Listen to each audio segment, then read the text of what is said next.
Hello, can you hear me? Yes. Okay. Give it still about 5 minutes to go till 6 o'clock now. I'll start talking at that time. This is one of my critters. Can't see her face. You can't see her? Oh, I see her. I couldn't see her face right then. It was out of screen. Oh, okay. She's getting a nice belly rub. Yeah. She's one of the cuddliest of the bunch. She's the biggest of the Lights puppies. She's about 18 pounds. Ah, She's about a pound heavier than Fenris. well, that's because she's got more hair. Oh, yeah. Hair is, yeah. He is actually taller than her because he's spindly. But he kind of looks bigger, but he's actually not.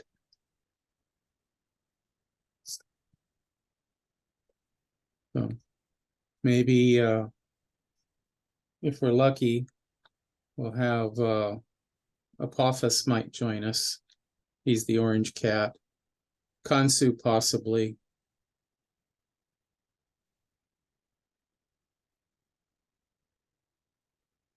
Maybe even Ma'at, who knows? All four dogs are right nearby, I think. I see three of them. Don't see Dorcas. So that's Brunhilde. I was trying to figure out which puppy that was. This is Zorita. Dorita? Okay. Zorita, like Zora, Zorita. only female. She got that name because when she was born, and I have pictures of her being born. She had a mark on her back that looked like a 2 or a Z. And so I named her Zorita. As she grew, though, the mark stretched out, and it's a white line now and not a 2 or a Z. It served its purpose at the time. Yep. She was the second puppy born, and she came out with a number 2 on her back. And then Fenris, he and Brunhilde came out. See, first it was Dorcas, and it was a hard birth. I mean, she came out breech, and it was like half an hour that little Dorcas's foot was sticking out. And I was just on the verge of calling an emergency vet when she came out the rest of the way.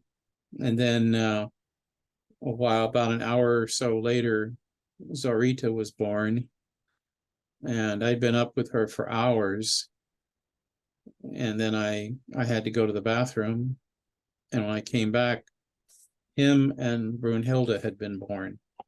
So I don't know which one is number 3 and which one was number 4. So yeah. At this point, it doesn't really matter. Yeah, I just call him the babies. He's the baby boy because he's the only boy. And she's the baby girl because I know she's younger than her other 2 sisters by hours. So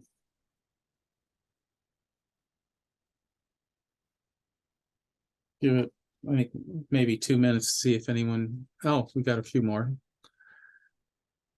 Hi, can you hear me? Or do we got 2 people, 2 Judiths? Well, I don't know. I don't know who the iPhone is, but it's not me. Oh, so we got 2 Judiths here. That's confusing. Yeah, I'm Judith too. Okay. Ruh-roh. Uh-oh. Yeah. The Council of Judith. Judith was a very strong woman. You mean in the mythology of the legends? Yeah, in the Bible. Oh. Yeah, I didn't know the story of Judith. My sister's Judy, so I probably should have. Oh. Yeah, well, Judith in the Bible, or maybe it's in an apocryphal book. Judith slew Holofernes, who was a bad guy, cut off his head. Okay. I did not And do that. that is memorialized in various pieces of art.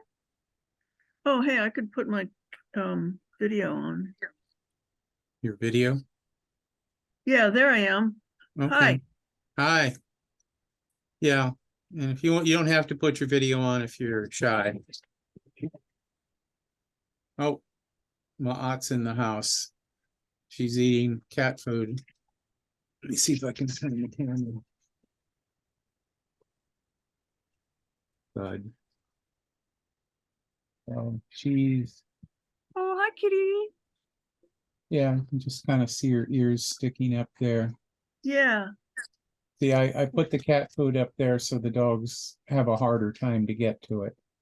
Oh, looks like we lost one of the Judiths. I'm still here, I think. Oh, okay, there you are. All right. It's been a long time since I've done Zoom and things have changed. Yeah, they've changed a bit. Yeah, I'm hoping I to haven't- do I this haven't- like maybe every week. I don't know, maybe this time, maybe I'll switch the times up around, the days up around. Because it's, you know, a lot of people want to know what I'm up to.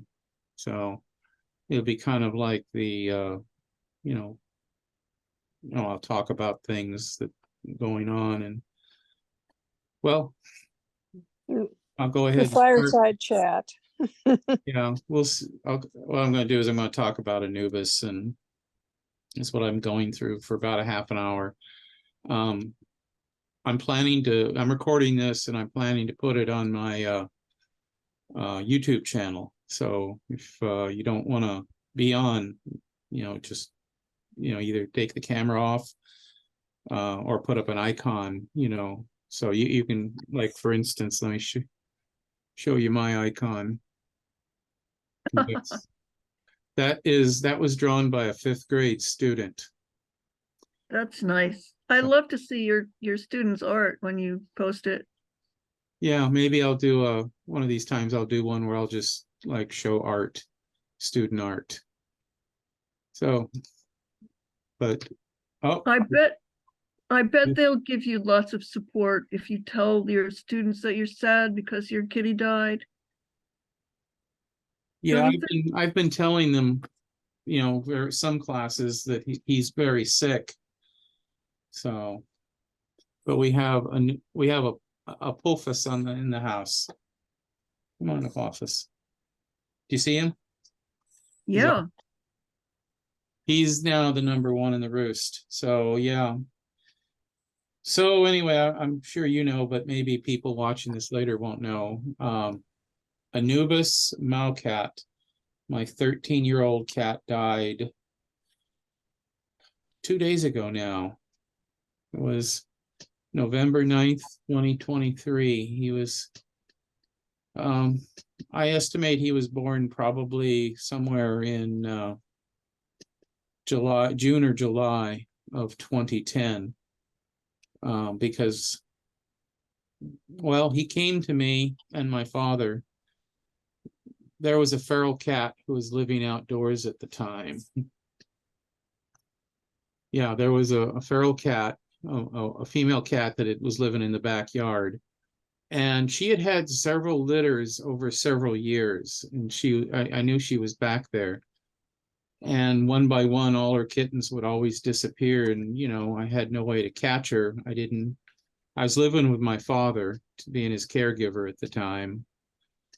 And he was notoriously cheap. He wouldn't spring $80 for a live trap. So I had no way to catch any of the kittens. Anyway, I do genealogy. This is relevant for a moment. And some of you may have seen that picture in the background of some of my pictures. That's my great-great-grandmother. Oh. Carolina A. Foster Green, my great-great-grandma Green. She died in 1878, probably of tuberculosis. Now, the picture hanging on the wall is I got it from my second cousin once removed, my father's second cousin. I'd been doing genealogy and I had seen Xerox copies of this picture for years until I finally located the cousin that actually had the real picture.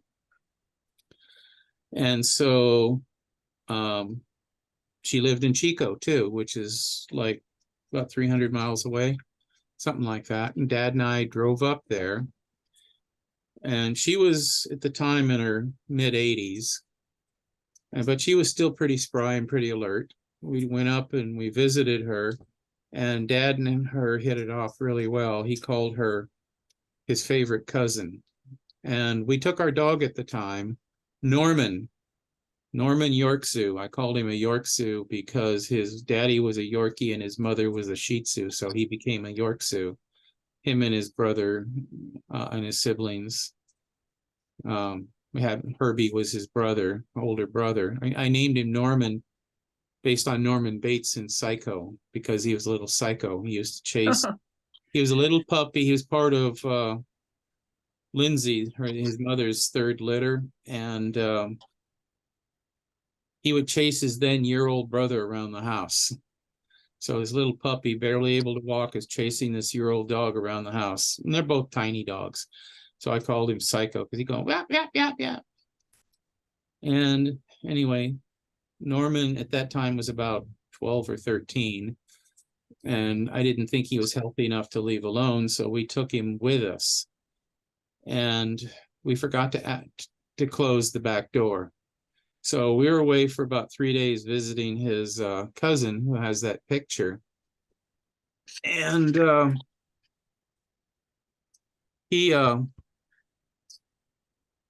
we came back in and Norman was acting funny. Now, his mother had been coming in and eating his dog food. That's how she was surviving. And she'd been doing that for years. We never got a chance to pet her because she wouldn't let us. But Norman was acting funny at his food bowl. I went into the kitchen, and in the food bowl was this tiny, tiny kitten starving to death. Oh. This is the first picture, probably about a day or so after I found him. His skin was almost translucent. I could see and feel all his ribs and bones, and he was not very responsive. So I showed him to Dad, and Dad said, we aren't keeping that thing. So I naturally ignored him. And I went and his backside was covered with a thick, sticky poo. Now, this is a kitten who's not really old enough to be weaned yet. So I washed it off and I got a can of tuna out and that was his first meal. And he grew strong pretty quick. I mean, this is Norman at the time. Norman was still pretty alert at the time, and Anubis and Norman became buddies for a while. Enormous. Norman died when he was about 18. He died right after Dad died. Yeah, I didn't really get around to making his slideshow with many pictures as I would have liked. Maybe I'll do this again at some point in the future. I'm working on his his biography. You know, I'm going to write a story and make a video about the life of Anubis from the time I got him, he's that tiny little kitten, to how he was playing with Norman. And here he is. Now, this is a strategic picture. This was the night before he was going in to be neutered. So that was back in my beardless days. So still in this house. And, he was such a photogenic little kitty. That's the picture I like. Yeah. His eyes are just so earnest and expressive.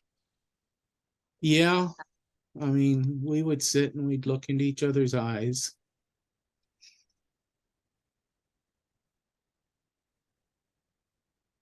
Still I'm hard, so sorry.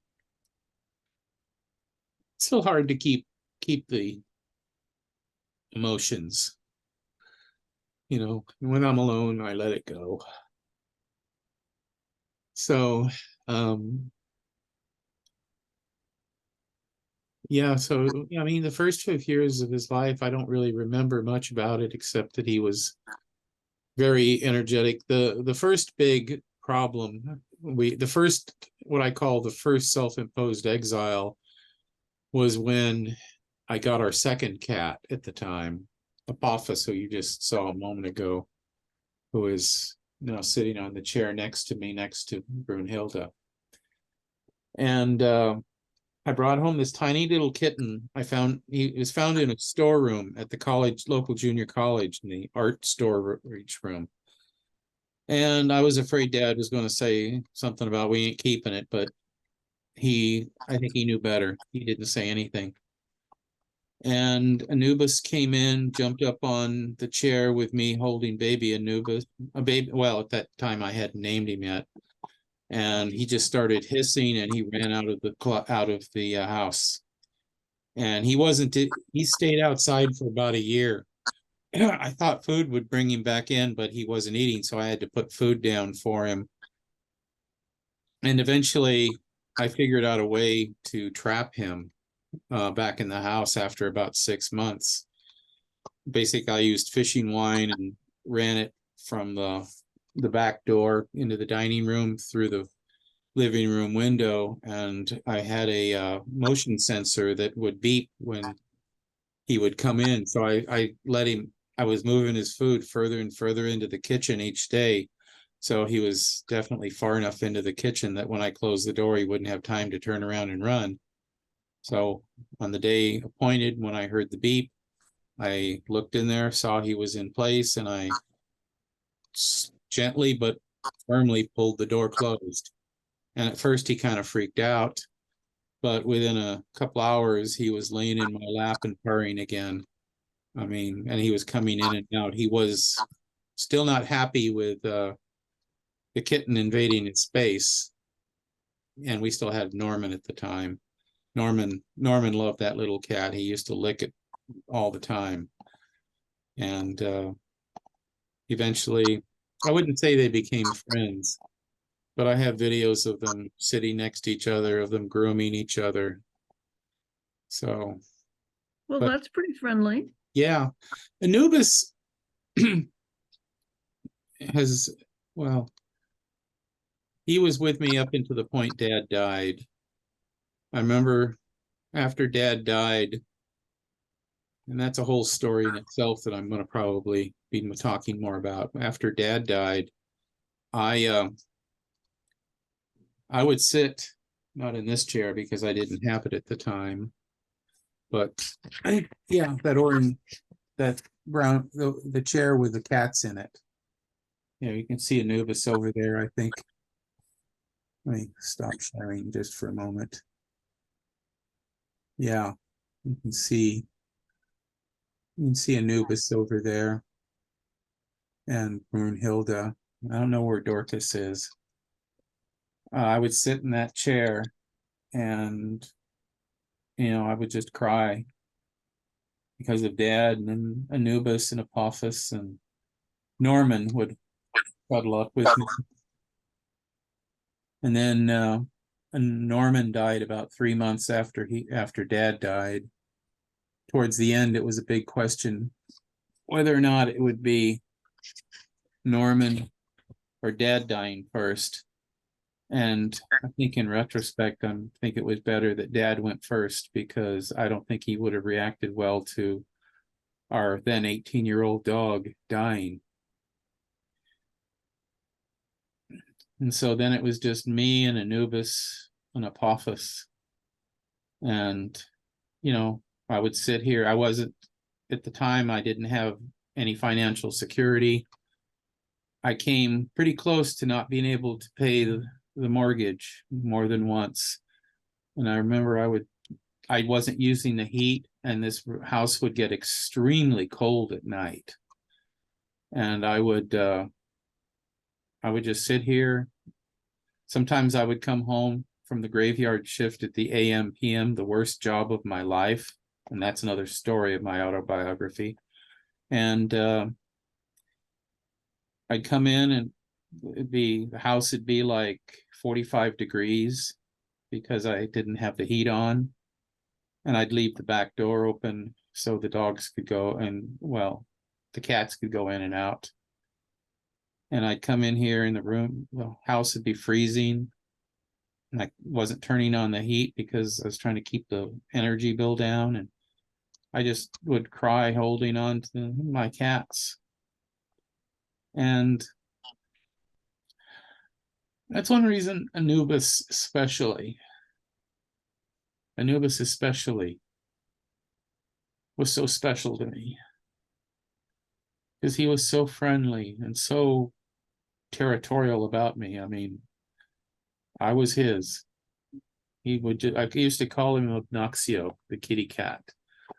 Obnoxio, because he would just walk up and crawl on top of me and flop down like, hi, here I am, adore me. And he also didn't want to share my lap with Apophis. So whenever Anubis was on me, Apophis was not allowed. So in a sense, he was a one-way cat. I mean, and that was like that with the puppies. And that's where the second exile came in. The second self-imposed exile delights puppies. This monster right here, he's the villain of this story. I was sitting in not this chair, but the previous recliner, which is long gone. And I'd fallen asleep. And I woke up, I think it was after I had surgery to take out part of my foot. So I wasn't really very mobile. And so I fell asleep. It was late night, and I was spending a lot of time at home because I couldn't work. And I was only really getting by the GoFundMe and PayPal and people contributing at that time. Otherwise, I would have lost the house then. And so I fell asleep. When I woke up, Anubis was on me along with this guy. And he was about a year old at the time. And Anubis was laying on top of me. And I remember Anubis looked down at Fenris, and Fenris looked up at him. And suddenly Fenris just went snap. He just snapped at Anubis. I mean, he didn't make contact. He didn't even really come close.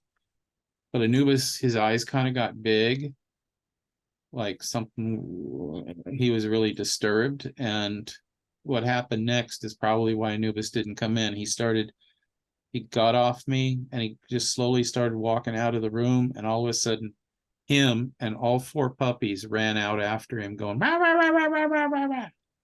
And I'm just sitting there, I'm shouting, stop, stop. And of course, the dogs aren't listening, and they chased him out. And for about the next 4 years, he lived outdoors. Sometimes he was living under the house. Sometimes he was living in the front yard. I started putting food, because when he didn't come in after about a week, I became concerned with him, because I remembered first exile. He wasn't going to come in then either. So I went outside, or I started leaving food on the front porch. And I didn't see Anubis very much, but I kept putting food out because the food was disappearing. But I usually saw it was feral cats eating it, and there came a point where I hadn't seen him in about 8 months. And basically somebody sent me a trail cam, and I set it up, and I discovered that not only was Anubis still alive, he was coming by and eating like 4 or 5 times a day. He'd come by and eat a little bit, then go away. And I got videos of lots local feral cats as well. And that went on like that for a while. I remember one time at the window over here, I was sitting here, it was a cold winter night, and I looked through a little gap in the curtain, and Anubis was sitting on the porch looking through the Oh. window at me, and he looked so sad, like he wanted to come in. He went meow. But by the time I opened the door, he was gone. And, I knew that, he wasn't going to, dogs would have chased him out the front door. So there wasn't much I could do about it. And so I would occasionally see him, like when I'd come home or I'd be out in the front yard, I would see him, but not very often. I remember one time he was living under the house sometimes too. And I remember one time where I'm sitting right now, there was, the space under the house. He had gotten under the house, roughly under where I am right now. And he just was meowing for several times. He did this. He'd get under the house, under where I was sitting, and he'd just be meowing so pitifully. And I just was so sad because I knew there was nothing I could do to try to catch him. Or maybe I could have. That's one of my regrets, is maybe I should have tried to get a live trap sooner at that point. But, at that time, I didn't have any extra money, and buying a live trap, at least here, was around $80. I think now I could get one on Amazon for about $60. And I just didn't have that kind of money. Nowadays, that's still not I still don't casually just drop $60-$80, but I could do it now. And I did eventually. I did get another live trap during third exile. But I noticed that he wasn't coming into the backyard anymore. And I saw him. Basically what happened is I was sitting in a chair by a tree in the front yard, and he was under the tree. And I thought, okay. So I put down some cat food, and he came over and ate. So for about a week, I would feed him either under the tree, or sometimes he'd be over in the rose bush on the other side of the front yard. And I ended up putting benches next to both of them so I'd have a place to sit. And I didn't try to grab him because I was afraid if I tried to grab him, he would never get close to me again. And then after a couple of weeks, I just finally moved down. I was petting him his head, and he was getting into it. And then I just reached down, grabbed him, and picked him up. And cuddled him. And that's started a process. I couldn't bring him in the house because the dogs were still there, and I still had the same problem. And for a couple of months, because it was summer going into fall, I would go out there, and I would almost every night, I would pick him up and pet him. And, I'd be out there for hours until it got so cold. I just had to come in, and, getting late, I had to work the next day as a teacher. And he would never, he'd be going, "Arr!" He didn't like it when I put him down, but, he seemed to be mad. And finally, I came up with the idea of the cage. I got this huge cage. It's like a St. Bernard could fit in there. I put in some a mat and food and water. I got it all prepared. I got a special travel case that opens up on top as well as on the side and the front. And I went out there one day with a large towel, and I set the carrier down with the top open and picked up Anubis, and I was feeding him. I'd take cans of cat food out there and dry food, and he'd eat it. So I was kind of hand feeding him at that time too. Sometimes if I didn't have time, I just put the food down in a tin next to, in a cat food bowl next to the rose bush, which is where he spent most of the time. And he would, anyway, he would eat, and he came out, he was laying on me, and I think maybe you've seen some of the pictures of that era. because I took a lot of pictures in those days too and posted them, although not nearly all of them. And I picked him up, I held him up. He was eating, and while he was cuddling and purring, I slowly wrapped him up in the towel, made a nice tight burrito.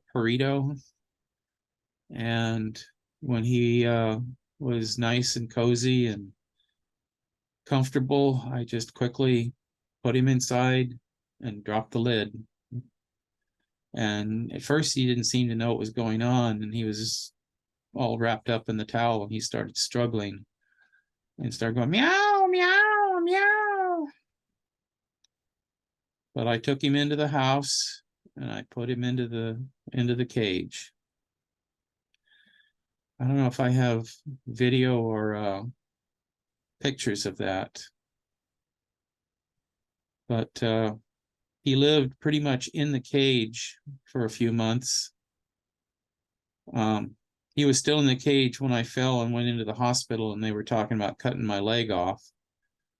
He spent a month in the cage with nobody here.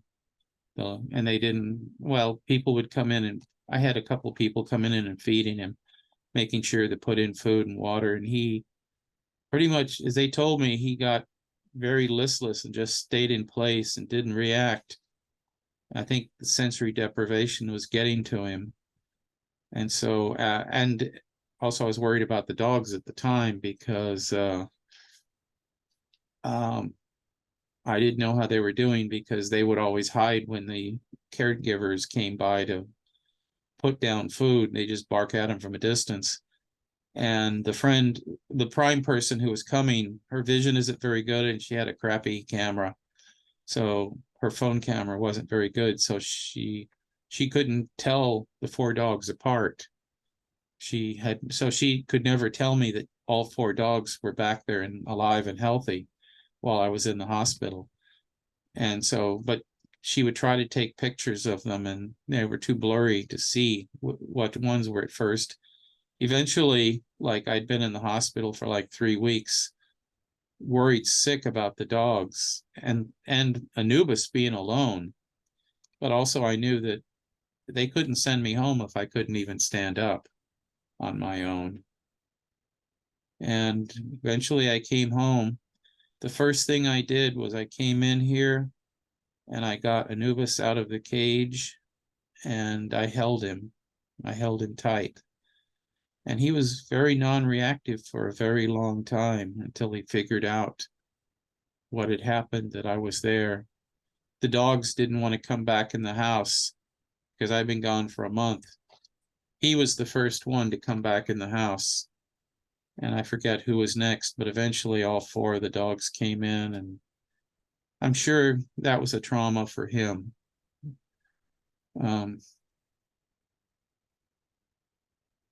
So anyway, I skipped over the whole story of the 3rd exile, which was only about a little over a week, I think.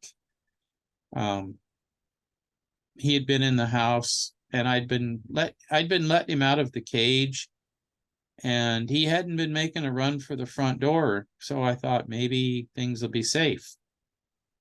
But just one day I wasn't paying attention, and all of a sudden he ran out the back door. This time he couldn't get over the fence to the front yard, so he was trapped in the backyard. But he was back under the house again. And so I was putting food out for him. I had to put at that time he could still climb things, so I was putting it up on some boxes up pretty high. And the dogs couldn't get to it, but the other cats could. So again, I had the trail camera taking pictures to see how he was doing, and was he actually coming up to eat. And then at that point I had ordered a live trap to catch him, which is one reason he was out there for over a week. I got the live trap, and the access panel to the house had been left off, so he could come in and out. So I put the access panel, put the live trap in. I put a motion sensor, the one I mentioned before, same brand but different one because it was years later. And I put a trail cam next to the cage. So for several days, he was going in and out of the cage, but he wasn't setting it off. He would just go in, eat, and come out. So I don't know. I wasn't sure why. Maybe I was setting it wrong. So I several times I reset it and tried to do something. And I got to the point where, you know, I would hear the alarm go off, beep, beep, beep, beep, because, you know, it's wireless. But then I'd go out there and he wouldn't be in the cage. And so one night, I was like the middle of the night, I remember laying in bed and I started hearing beep, beep, beep, beep. And I thought, okay, is this another false alarm? I'm going to get up in the middle of the night and walk through. So I just stayed asleep. I went back to sleep, and throughout the night I heard beep, beep, beep every so often. Wasn't constant, so it made me think maybe he was going in and out. The next morning I went out to the cage and I pulled him out. He was in the cage. So I pulled him out, he was still wearing his harness, but I hadn't had a leash on him at the time. So I put a leash on him. And he tried to run again, but I grabbed him and I picked him up and I took him inside. And he never, well, he tried to run out once, but it wasn't, he was on the bungee cord leash, so he couldn't go very far once he got out the back door. I think that only once or twice did he do that. And he never really went out again, except one time. And it was like the day after the doctor, the vet, had told me that he should be euthanized. I held him and I carried him out into the backyard and I sat in a chair I have out there and we watched the other dogs and cats play. And he kind of struggled a little, but he settled down. But I think he was also extremely sick, much worse. And then I tried to take him out a couple more times on different days, but he always struggled. You know, I'd go out there and I'd be holding him and he'd like wiggle around and try to get off me. You know, and I had several leashes on him, so you know they're supposed to stretch to 6 feet each. So I had 3, so he could get 12 feet away from me. But the next 2 times I took him out, he didn't want to stay outside, and he went straight for the door. He went right inside. I let go of the leash, and he went inside. I had taken to leaving at least one leash on him when I took it off in the house, because I figured if he was running out the door, I could step on the leash as opposed to just watching him run away like I did the second time. And one of my regrets is that I probably should have tried taking him outside more on the leash when he was healthier, but I was always so busy because, you know, I have to go teach, I have to make money. If I lose the house, they don't have a place to live. So a lot of my anxiety and guilt and this feeling about how often I had to abandon them for hours at a time every day, 6 days a week. Because I've been working 6 days a week, Saturday school, after school classes. I mean, I've taught every break, spring break, winter break, summer break. So I've almost had no time off for a long time. And I really feel like I mean, I wouldn't say that I'm in great shape financially, but I don't think I'm I'm not a month of, days or weeks away from not being able to make a payment. But, I have to keep working where I can. One of the things I'm planning to do is set up my YouTube channel and get the Patreon going, where I'm talking about, personal stuff too, but, I want to do a political channel. And I already got a channel called Mr. Green Explains, where I'm going to start putting educational videos. like explaining what is Pluto, why is Pluto a planet, or is it or not a planet. Maybe even do some TikToks where I do short educational things, basically non-controversial but educational things. Well, there needs to be some counterpoint to PragerU out there. That's true. PragerU is a mess. I mean, they're a fraud. They're a fraud if they call themselves a university. So has anyone got any questions? Or you can put it in the chat if you want to talk. Well, I think you would be a great counterpoint to Bo of the Fifth Column. Yeah, I if like you- what he does, and I'm thinking that I might do his style somewhat. He does like 5 to 10 minute videos, and so I might do something Mhm. like that as well, edited a little bit. Some of it's straight stuff like what I'm doing here. This is kind of a lot, just a live stream, because I'm sure there are a lot of people who aren't watching now that'll watch this later. I want to do it regularly so people get to knowing when to show up to either be part of the audience or, a little earlier today, I did a dedicated live stream with a friend of mine where I did talk about, is Pluto a planet? We talked about the Kuiper Belt. We talked about the planets, the hypothetical planet 9, 10, and maybe 11. Oh yeah, cool. Stuff like that. And I think I may post that. I don't know if I'll post it Monday. But stuff like that where we discuss educational topics with my friend Julie. I knew her from college. She lives in Kansas right now. So I haven't seen her. I don't think I've seen her. Somebody in her family died was the last time I saw her. And that was dad was alive. So it's probably been about 10 years since I last saw her. And I'm going to connect with my ex tonight. She lives in Oregon. So I haven't seen her in person since 2009. So, and this virtual stuff is basically how I think I've still been going. People being able to talk it out and have people, I know people are listening. I mean, there's really nobody in my life personal. I mean, sure, I run into people and I don't really know the neighbors very well.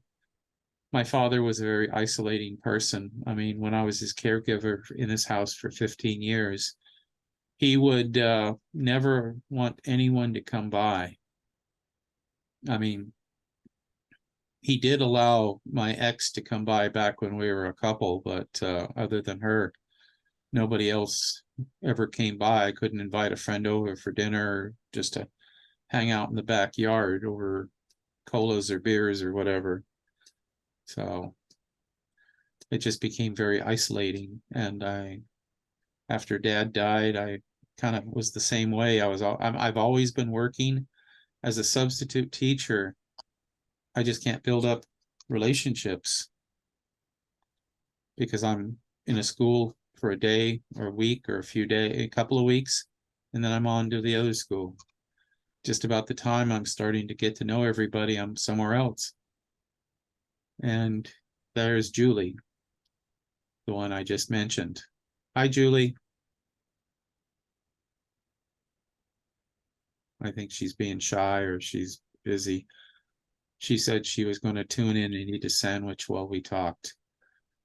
And I think I'm probably going to close this up in about 5 minutes because I don't want this to be a 6-hour video for people watching. So any comments or questions? So, no? Well, I've posted a lot on the website, my reaction to your sad loss, and I just hope you understand that there are a lot of people who are concerned and will help if you need it.